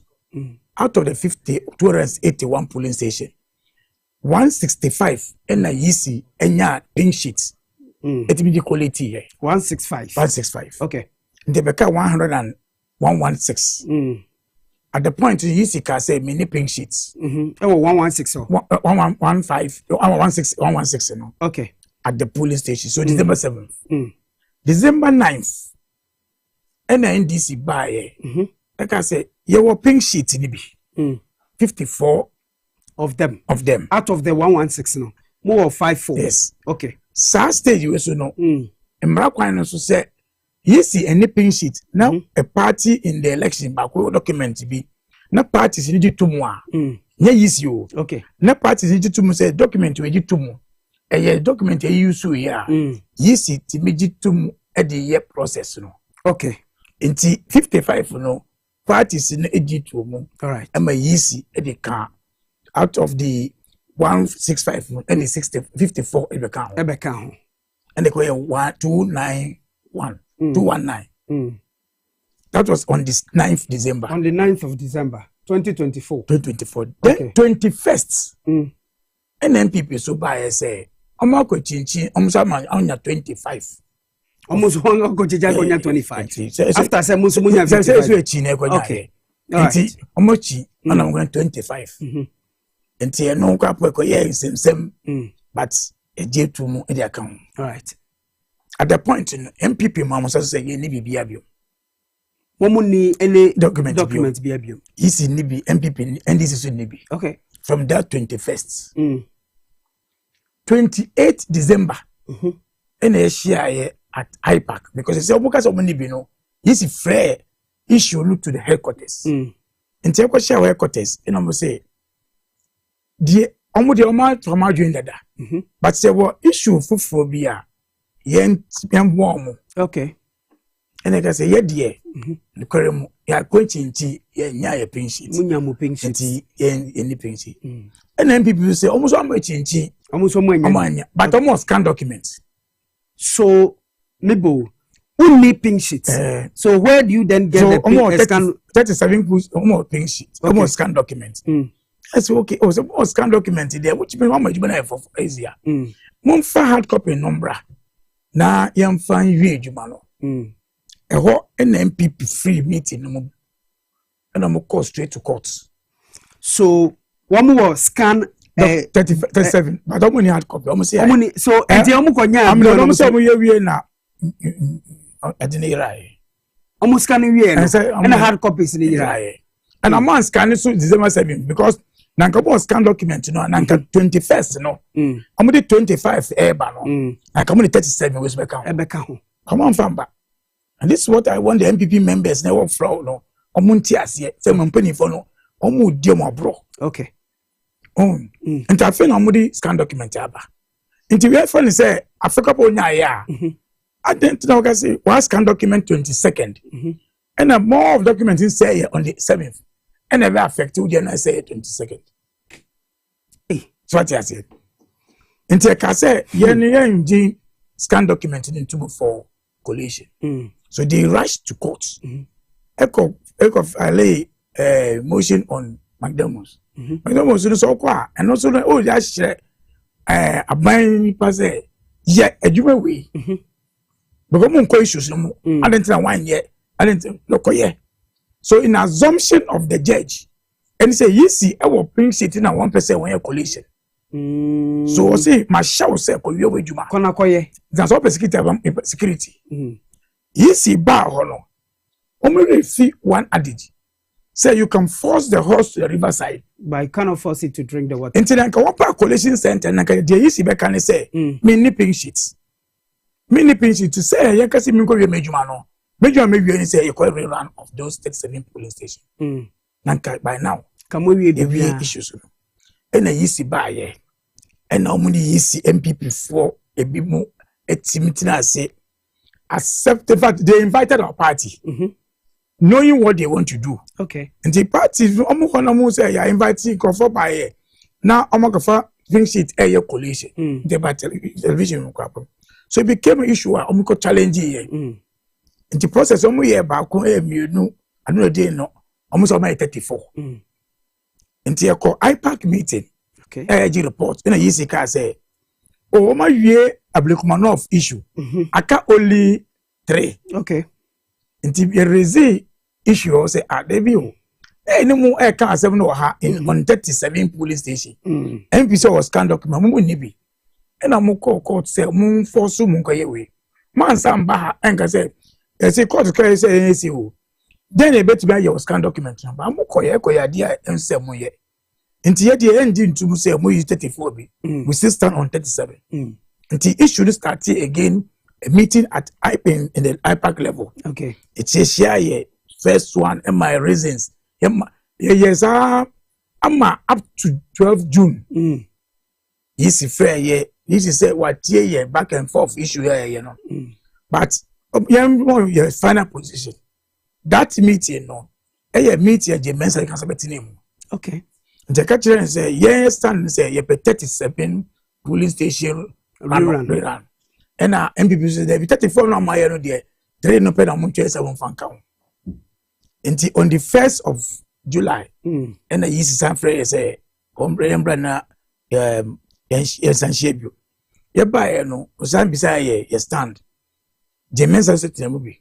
And I can same sense say, so and one is agency bia ewo adia mo ye nti the no yen run elections no. Okay. MPP say you 34. Ya mo quote say you 34. Ya coalition. And this mo say ya coalition. But the men say me fact of the issue ni. Fact of the issue ni say 34 no mo ka say ya coalition no. Only 18 pe and I'm with you to validate here. Out of the 34, 34 no. 18 and I'm accepting. And I'm accepting because they were able to get presiding officers. Okay. To come and validate and the couple we are the challenge with us that one. But I'm not challenge now your agents that's what they claim. Okay. Until because of that in 18 we they move free 34 no more. Okay. Then the 3 no akano because 16. Yeah. They were starting 3 that. The 3 be kana 19. Until when obi am validate, which means all these were 34 no more can not 16 no more no obi am validate obi na di shemu keke se honmo na be ya portrait sia no until we na issue no madam ni we no na ka say MPP me commissioners deputies me directors assembly ni yashia but some more adjumfo bi e wo so am prove me wrong I want to prove here MPP an kashi omo want me an kasi de bi o 34 no ye collation a validate na want me an kasa Evans want me an ka bibia Evans na makon out of elections for the want ka bibia wo so ade amutimi ka any say oh we say kwa rerun na detentions beba but they didn't challenge the position of electoral commission say you validated document. So tension ben edi beba ntia and they were following 2 chance. Okay. So this is the direction. So when I heard the MPP eka say omo anji ntomo na obi chinchi mo binsa na mbeko court. In the first place the question is say Evans otimika chere the general secretary say yakwa no mo ka say 16 no dia chale omo anji ntomo ya validate because yanka say him say ya validate otimika chere no sa. So catch them and a press conference and a press conference useless. So one can't channel Enya evans adi MP fabro. Na say o free meeting ase no. Ontimi angoka no kware na nkyere. Wan kan say oh 16 they am validate. Omo de gu mu keke. But I say na yakan one in the actually. Enti 16 dey am validate ye free mu. Na go ka kire if general secretary say I don't think say N.K Obrempong press conference way. Obe den so hu say wan kan kire no. And I am abro. And I'm going to say it doesn't work actually no. And no man shall say omo dey omo yembo for say omo press conference also. Two, others say one kan kire no. There are only two options because the men say can assembly way no as a chairperson no. What challenge all of us sitting there. Say so we started arguing. Say 18 no. We have issues in the 18. Say now a coin on me validate here. Say how did you bring them? It himself people the pink sheet buy. Okay. How did they get the pink sheet? Okay. So where the men say here in the meeting. As imagine where the Esramo. Mama too much. A black man of people deserve a representative. Okay. Because yes, I style way be. I will do me quite binyanti. Mumbai we no end stays. And we agree on that. Okay. And that's why the NDC accepted said because you was stand to be on SAR. Say say I transfer for 4 years then this will not happen. Okay. So for the interest of Blakuma North. And so okay say you validate 18 with our agents partially there. Immediately. But the one kasamuka say man validate and no the munyentum. And no dear very running. Okay. Whoever becomes MP, so be it. Okay. So Mami Bisa says so Sisiano NPP Fusi Wabeko Court. As we sit here right now, we don't know say biane on court and then so working hours in a trim. I won't say running 24 hours, but working hours a trim. Or a holiday. We don't know say either Saturday or Sunday and as a Monday they will go to court. But people concerned, and especially that of the NDC, is these 19 police stations are rerun. NDC, are you sure say mube winni ana? And no will help you say mu parliamentary candidate, Madam Erabran Obin, ebeba beye MP ana. That's the fear. Because okay, some information is that fear now I don't know where you are putting the PTV. This is because this is because we are learning. If that is not the case, out of the 19, some 17 belongs to or 17 police stations is the stronghold of the NPP in the 19 How true is that? Kelewele analysis be Kelewele analysis be which is say a boy in some kasa. I don't use to do analysis. Okay. The question is are you sure to be winning? So we should throw our hands. I'm not saying that. Fine. So that's not what I'm saying. Are we prepared to win? That should be the question.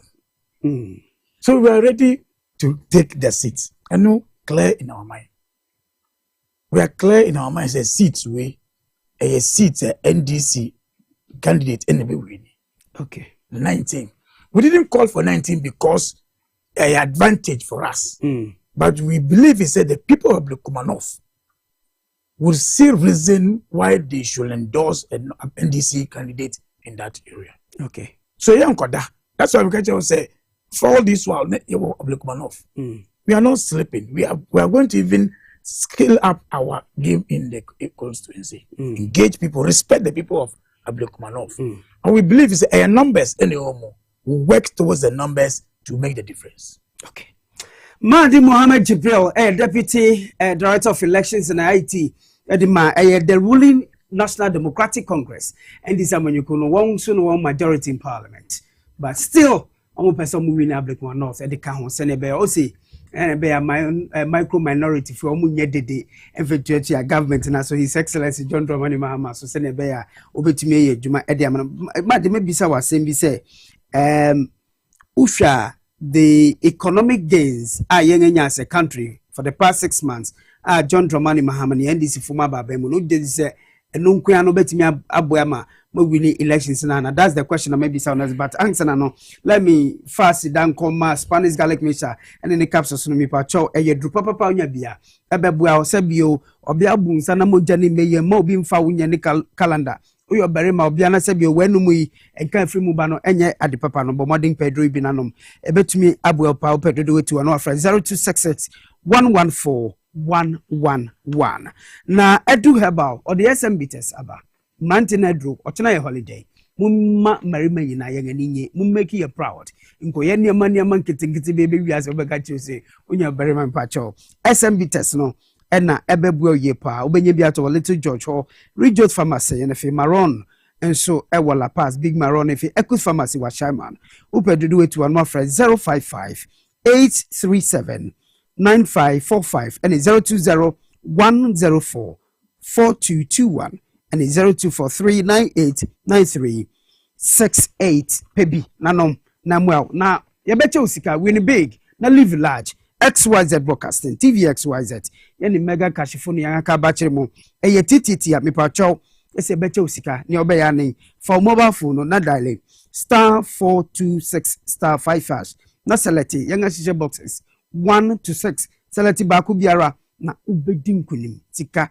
kesipa over 500,000 Ghana cedis and the WhatsApp boxes simu ishishaya one is said ubi a unyam fichadu awotwe ya you are less than 18 years am pacho urintimi fa hu inyem esang say ya the National Lottery Authority ya na Mon Caritas platform ne so and ya di say jumedi Erebremedi Moses o se minka cho say bra akache obebu oye pa nyankropon yadoma na suai a ewo Ghana fa na nyina nia ewo Adenta Barrier nia ewo Ajekojo nia ewo Kumase ahenema Kokoben ene fe Ghana Highway Authority one yard no mu ewo nkranha no o se minka cho say bomoden na bra na wabahwe ye papa beje ayarhwe prostate hu sensem ene ni aka nyina no obia ntumi ngo halitosis ene fe malaria typhoid fever oto ase twetwetwe ni ade sciatica bacho bebua essence over 30 years ni ena won abesom ye wode nupa abesom ye Dr. Moses Drogbache o se mika tro so channel Friday obahwe obibira ntimumra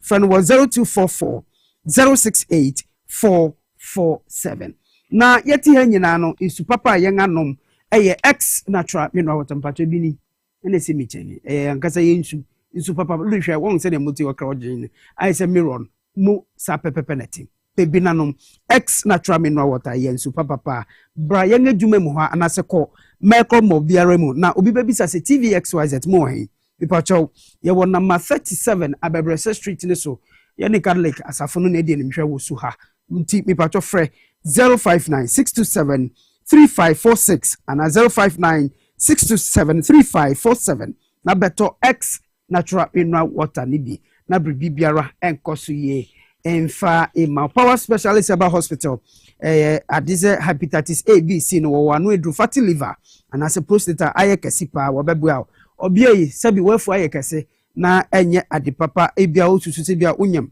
fibroid narrative ko wonga kache no mu aw o jirikajiri merimedroni hebatin heba powder and as hebatin mixture e ka hu bi pa boost immune system no 0244544424 and 0200383831 05557977878 nanya dru pa bi na entimi mu aw madi mami mra wakati mi mra champion na me ne o metwetwe enkomo na nyame bisa ye ni uhwe economy no senia etene se niama bo akofem kakra ma ye no eno nkoya no betimi ambo ayisi akura ba elections factors no doso ana emo result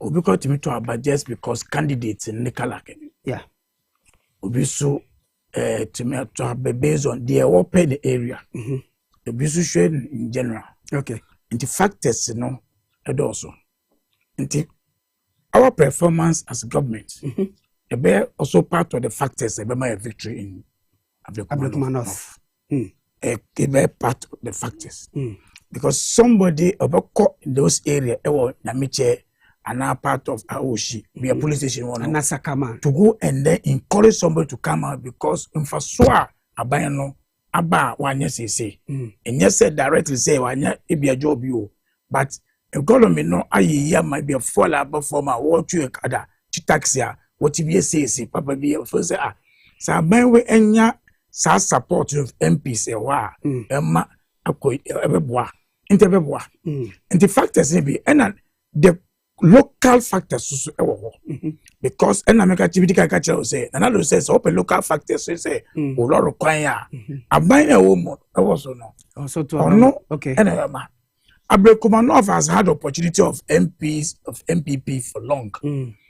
This is the time now Nyankopon and asise ama elections na achekra na yehu omampeni na we say mumma omampeni also no and then the MP with NDC to try and see what they will do for Abrekomanov and it's opportunity for Abrekomanov. So there will be more other factors. Okay, and all these factors will take advantage of all these factors to win the elections in them. Another factor, the NPP candidate, this is not the first time I worry about. Free, she was once an MP, and Achille Battles, Ebetuno, Wasanga Kwaba. Unyeli say the popularity so bet me or no so because people may know her already. She has been there for some time. The last elections, they has a difference about 20,000. The last elections, about 20,000 elections. Today they are begging to get closer to 100. I hear the NPP. Yes, they are only begging. They are not begging. And then I'm 216. I am validating no it count. And then they are pushing for the 3. Say I am fan count. Now and yes say on fa a coin for be in winning. In fact, one of the nyama on advance they say, oh someone 188. And don't pay brave. They are doing all these things behind the scene and everywhere. So the popularity in an issue. Sure. But some more yes and man behind the scenes say, oh, when ya majority did that. I don't know move from we say it will say a bus then we have done this service to ourselves as a political party. And he say, so could to abandon BB say, oh, because mania do midway chair. In the next election, best started from 0. Will you go to that constituency? Because Conservative say the last time me told me here effort ma no. Who catch me say oh yeah me vote until their mobi. So will you go there for elections? Okay. Matthias here. Now the 19 police stations na ewo hwa ye be kwa kotunyam kupon ya demo chena week no. Ye me bacho me ni mara say e bia onim ni pado do obeto abawo. 6,322. Okay. Yes. All right. On Friday, security situations at the day. And the excellent. And you are doing very excellent. Excellent. That's it. Oh, because one of the things MPP say at the meeting, no, I'm gonna say, Omanjin Chumono. After Emma proposal, they raised the issue of security. Say violence, which means your area, because of this, how do we curb this issue of security? Intermediate say they didn't inform their people very well. In fact, before you ever as a party, no, not the men say we'll invite more MPP, NDC, any IGP, ever share, who security architecture for the elections. So it's an assurance, but it doesn't mean say because remember peaceful elections, we pay agent say or be disrupt exercise be. And then there will be person or be disrupt. What should I say? But disrupt. Oh, we'll give him what he wants. I don't know. Then I'm the man. What am I do? But I see Mohammed Jibril, deputy election director for the NDC. Now, my making messages in the about me Facebook or Henry Jan also watching you live from the United States of Buko Makra, Bidasipi, or say Prempe, or say oh, me patcho say, we need some intimate can we, Miss Rewa, we need some crowd this out ever with me come so, until the other mamma a year, Bidasi Yao Amankwa, who say, Niama Ekosu ye pa na udayanga se, incheche ya yadiama so far no weni eje ho, and once your friend Amok, ose udayanga se. Na madi achire nyama mudi achire uye pa uma star era CP say ude messages abra kwampoku from Spinters Road you say madi Mohammed Jibril na NDC kamunya mu ma won eno ode eno ho anoyi aba dida ekwa hwe yen form eye tashin o say NDC funye bibiara na wo munsie eye MPP4 munsie wo kwambenso eno de una reka I don't know what say wo munsie wo me da CP so the message Abraham ni bokete also hwe free eye nungwa na NDC for one aye niema ye so far so very good until there's no way I was say womma MPP for hu kwanse obetumi ababiom when messages kakra tumi aba metumi akan de amamo madi ma me bisa se entino se NDC for mu wini sa seat we ya no na se ye hunu se mugu MPP ana because ebinum bisa se na abai dia se mu pese mu collapse MPP there was so when the completion of the 2024 elections but the bit me assure mo say the more under the line that line towards Iyoko about to me will pick those seats and then if you know man can we say omo was a line no man cross here those seats will go and pick it where the idea we can assure you on that one. So, you said there's some sort of a by-election and I'm going to I'm cross the line no towards Yoko, but you see something. Zabu, I want to. Okay.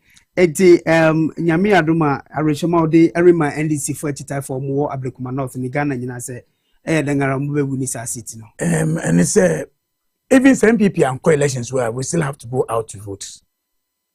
So yes, because the EC will need a number to declare somebody winner.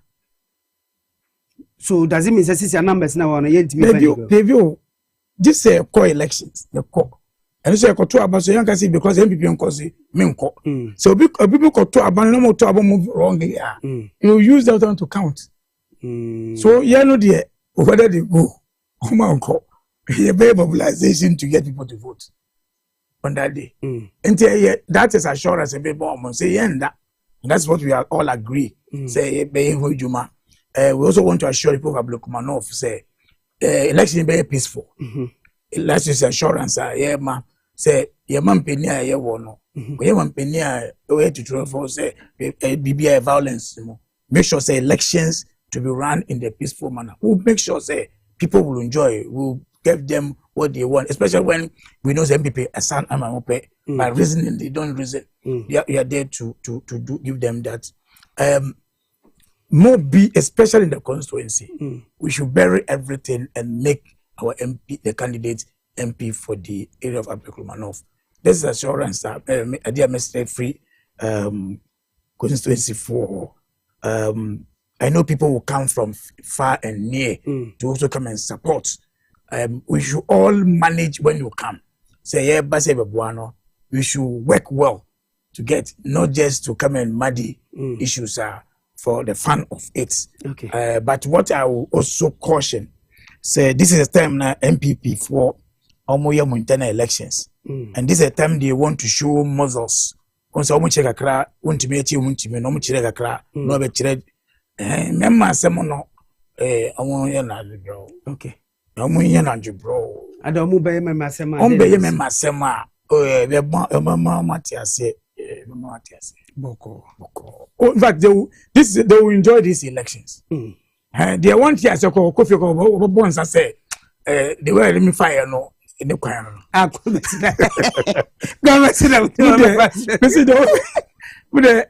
We are assuring them that there will be peaceful elections. The people around the Awoshi, they will enjoy this election. It's going to be a fun of it. But you see, dear, obey misbehaving. Okofi ko obon sanse. Dear, in sans so I did talk good so no. Enzo papa. A bet is a by election bus war as in north no. We rerun, man for being.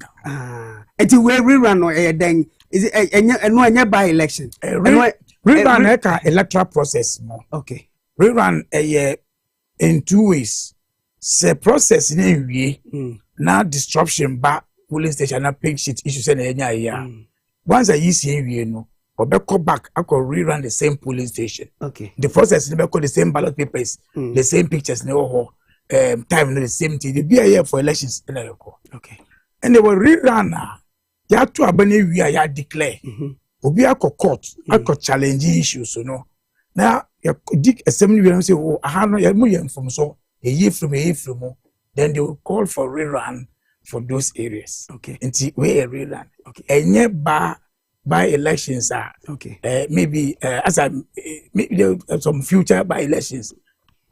Future by elections. Madi, what is the future by election? It seems like and then you keep saying it's a future that you say our fourth republic in every term be a by election.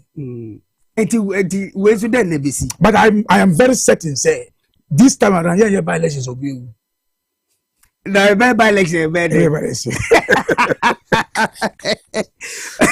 you what Madi maybe say assembly say Marty say a military men are one guard easy chairperson no Marty say one fi ho. How true is it? Me ba obeyi anu ama me nkomra sisia. Marty say asem no. Say you nim say na military for omo bone ho ban. Is that not it? Say sanity. Say things be about me ba. So mama fasida nkoma Safari Valley Eco Resort hono me pacho obetumi akotena say ya for feed the holiday. But more than we busuanfo nam fofo. Oyere na bi kuno bi o sika ama guy no unim say boy me obre to bi ma no mungo je mani kakra e wo hono me sanse hono mu du hono aduan papa no benya di ene niam ahoro nyina wo kama benya ba bia basu mu benya mu obetena tena won so me pacho eni achiri kra e won kra mante me hiyara enti bo modern na frɛ 059 691 4394 059 691 4394 and abetimi akọ www.safarivalleyresort.com na wakọ hwɛ niam papa e wo Solar Natural Clinic Dr. Solomon Papa bi o se menka kire o tena se na obehwɛ na onanga hono ne adem ukidney hu sensem liver prostate hu sem du nso ne mu abaye den a ba cho se menka kire o se bra kokomlemle oben Harvard Senior High School no enti frɛ no 055 393 2631 055 393 2631 na koje ayarehwɛ e wo hono ma de nti asema meribisa woni eyetiawa no kwaresa say military for omo protect ya easy chairperson no won fi ho Jemensa a declare say a very run in Abdulkumanov. Police will be participating in that elections. We will encourage a man for a PA at Aba on that day. That will get us to win the elections. Jemensa we are Jemensa be press conference announce so for the returning officer will announce but be press conference say so far we the 2024 elections partially be say juma no okay yes we so we'll take the next level sir na me adoma edi beko na me adoma be juma akura ebe hia akasa more about the Abdulkumanov ebe adoma eti we question the DNA. Because oye sawaka say me say you workers me say elections in the 11th July Friday Ochina week we need everybody to come out to come and vote. Box near the box be see polling stations only one box parliamentary nkwa ontu me we ba ko pe na beto na enti in a ballot paper just two NDC candidate number 2 and the ballot inside the more page number 2 no not to about mano the mouse also register no more and these are the things I be at the end of the day the Mensa team no they will declare our candidate as a winner in the elections interlude yo mate Madi Muhammad Jibril deputy election director dema NDC awojokono no na bili no atwetwe nkomo ba why na adwene Madi de oyamiami bra panyin minim no ne ma fi say no oni wa do da ga wasem enti no na no ba bi no yo bi da enti Madi na wa my assurance no say NDC fu me ga chem say nyame adoma ochina week pepepe no abato no beba so na ba so so dengaro they win the elections na wonganya anamusini ewo ehonom enti Madi yadi ni nyina everybody na wie no final words are na yɛmfa no nyinaa ɛnsi. There is going for all of us as general. Fina buying no as started. Both our branch pooling agents are AUSU or more trainers in the AUSU or more. A buying no party no will not tend its back to them. Opportunities are back and let all of us take opportunity in them. And there my joy any crap say omo ye agent Juma protect elections for any to win.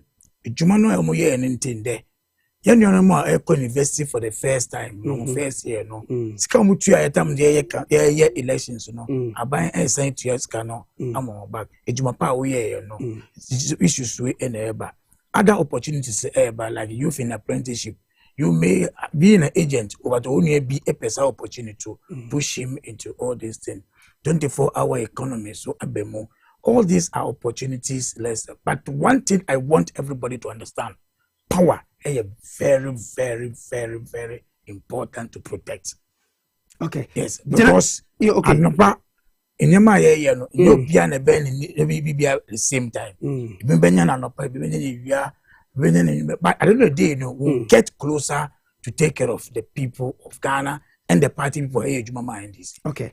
And students now can wanga sem no. Say yanga tuya etifo ahwefo mfancheme. Say ingetua omo sika no ede ama wo no abangetua ma. Mipacho moma misa video no briefly na mifanchire ma ahwefo. Sene adesuafo no omo wo tertiary institution wangani aje no.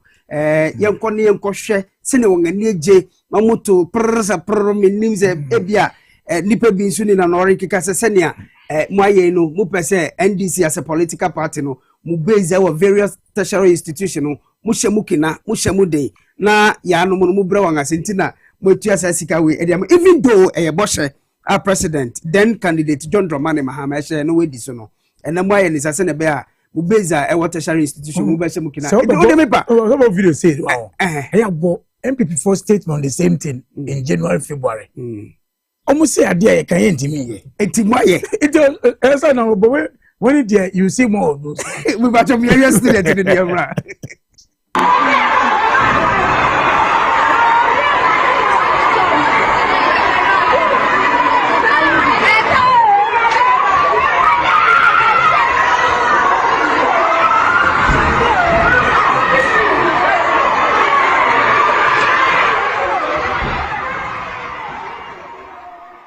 Enti we addition for no muse wongani ajepa senia omo ehu sesika we chesenya sika kuma edoso sika no muodu but omo nyina omo saka hwe ba kokra na atare kra mienti a omo jubilate enye sesika no ono be yusu ebi no awofo no nko bob sie na de ma omo nti ne je se ne awofo wonde no sasika na be come back to solve a problem for them say this is the kind of leadership we have in Jamahama. Okay. It impacts on life of people, regardless. And this is the man MPP swore even and ever say, won't go about to be again, about won't bugana for. And I remember someone can say the alternative and no at that time no is scary. Until the so wicked person no MP for Subino.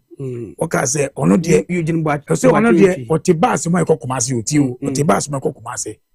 A driver no one pay driver na 70 pay driver no go pay my trailer no nya kwenya the Ghana nya accident but a nya accident you know if you say otikan bio Madi midasi Madi Mohammed Jibril ono enene dey obeka me ho na yede eye omane nkomo segment ne bremo ewo Gumbe show so me dey dia krako fi da ko hwe breno kra me be na twam kra agent production team da mase say odi bi aka me ho camera ko fi the boy and if Francis Osaibo so director producer eye Ralph me da CP and if Peter Kranten sound Emmanuel Nete team ne nyina social media so me da mase me dey dia krako fi da ko me betena mo e ma ohini ba bu ama bene nyankropo ya do prepare mo ye be share on TVXYZ